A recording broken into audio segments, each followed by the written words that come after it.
Hey everybody, Shane here, Shoebox Legends. Thanks for joining me today for a special episode from my back patio, sitting in the back garden here. It's been so nice over the past couple weeks in New England that I figured I would try something new today. We'll see how this goes and look at some cards out here in the sun on the patio. I know that's like blasphemous. They won't be in the sun long and they'll be back into my protected card room shortly, but for now, let's take a look. These are all going to be baseball. Really feels like it's like the baseball time of year, and we'll just see how this goes. I don't know how the audio is going to line up or if a bird is going to come take a card in the middle of filming. It's a little bit breezy out here too, so fingers crossed. And we're going to start with a shout out to a channel that I love, and a channel that did a video recently based off of this card, and that is Mookie Chillson. And this is the 1970 Topps, the Sporting News Mets whoop it up after they won the World Series, of course, the impossible 1969 season, the dream season for New York. And I won't spoil it, but Mookie did an episode recently on this record that is included here in the photo, and highly recommend checking out his video on that. I'll link to it below. And this is, of course, a 50th anniversary Heritage Box Topper buyback version of that card that I've been meaning to get to. I've had it in the stack for a while, and seeing Mookie's excellent video, decided I would break that one out today. And then to go along with it, I have a few other buybacks. These are from another project that I have going, which is a 1990 Topps complete set, all in buyback format, which is pretty insane. I don't even think it's necessarily possible to collect all 792 cards. But I have some big ones here that I've gotten in from ComC, including a little batch here of NL All-Stars. Ryan Sandberg, Eric Davis, hobby darling back in the day, and the great Tony Gwynn. Love that one. And then we have member of the 3000 Hit Club, and not often talked about in the hobby, Paul Molitor. He looks kind of good there with the garden in the background, kind of some matching colors. Great Molitor card. These are all from the 2017 Rediscover Topps buyback promotion. Another Hall of Famer here, Carlton Fisk. And I do have a binder, if you're curious. I haven't shot it on video yet because it's not really full enough to make it compelling as an episode, but I am populating a binder for this 1990 Topps, buyback only release. So these are some big names to go in there. Dual Threat Deion Sanders, and that is a Deion Sanders rookie card. And believe it or not an easy card to get in buyback format. Really, really happy that I found this one on ComC. And then we end the buyback portion of the video today with some of my childhood favorites. Cal Ripken Jr. Love that card. And this is the blue foil, which is pretty rare. Stamp there for the Rediscover buyback, which really matches the border nicely. So that's cool. And then I also have Ripken's Record Breaker card. This is from the 2016 buyback promotion, the 65th anniversary. Love that. And this will go on the first page of the set binder alongside this card here. My childhood favorite, maybe my single favorite baseball card of all time. Certainly the card more than any other that's responsible for having gotten me into the hobby. And so love getting another copy of that in buyback format. And that's a nice little stack there, chock full of Hall of Famers for that 1990 Topps buyback project. We'll just leave those stacked there for now with Nolan on top. Then I have a couple of discount eBay buys that I've picked up recently, featuring Mookie Betts, one of my favorites. This card I've shown before. We'll see how the shine does out here. There's a lot of direct sunlight, so it's actually not that great for these refractors probably. Whoops, bee just went by there. But this is a 2018 Finest Blue Refractor Mookie Betts. Serial numbered to 150. You can really see the scratching on the case, but this is in fine shape. Another case where I won this online for, I think it was maybe $3 and change, something like that. And then, yeah, just can't go wrong. 2018 is Mookie's best season to date, as I've mentioned numerous times before. The seller who sent me that included this for free, this Jonathan India throw in here from the controversial Bowman's Best release that everybody kind of wigged out about a couple of years back when Topps pulled some shenanigans with that. And then we looked at the 2018 Finest Blue Bets. I have another blue Mookie This is the 2023 Topps Chrome, just standard chrome, the blue refractor. And looks pretty decent out here. Really, really nice card. I love the blue numbered to 150, and obviously being with the Dodgers here, this is a team color match as well.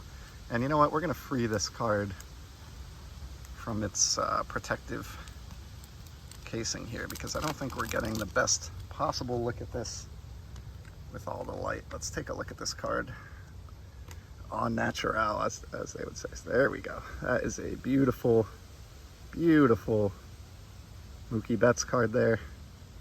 Numbered to 150. No etching, of course, in modern day Topps, but love that Dodgers color match, and we'll put that one up in the background, which is a pretty risky move, but the wind has been somewhat calm so far.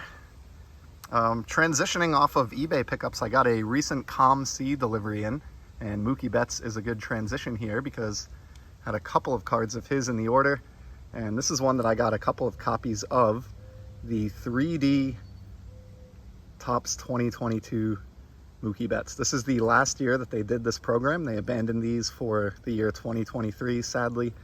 So they had a 5-year run, 2018 through 2022. And yeah, really cool Mookie there. Grabbed a couple extra copies of these for buddies, you know, in the hobby. That'll be going out in care packages soon. And then also from that COM-C order, picked up 2 more cards from 2023 Panini Prism, which is, I've talked about it, you know, more than once in the past, one of my favorite releases from last summer, because it has the retired greats in it. And I got this Joe Morgan. Check this out. This is numbered to 25 copies on the back. Copy 19 of 25, you can see there.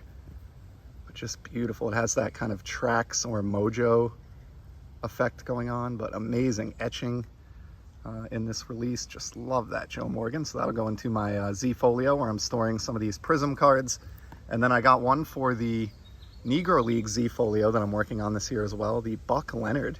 This is the Orange Wave, and this copy is numbered to, or this card is numbered to just 50 copies. You can see this here.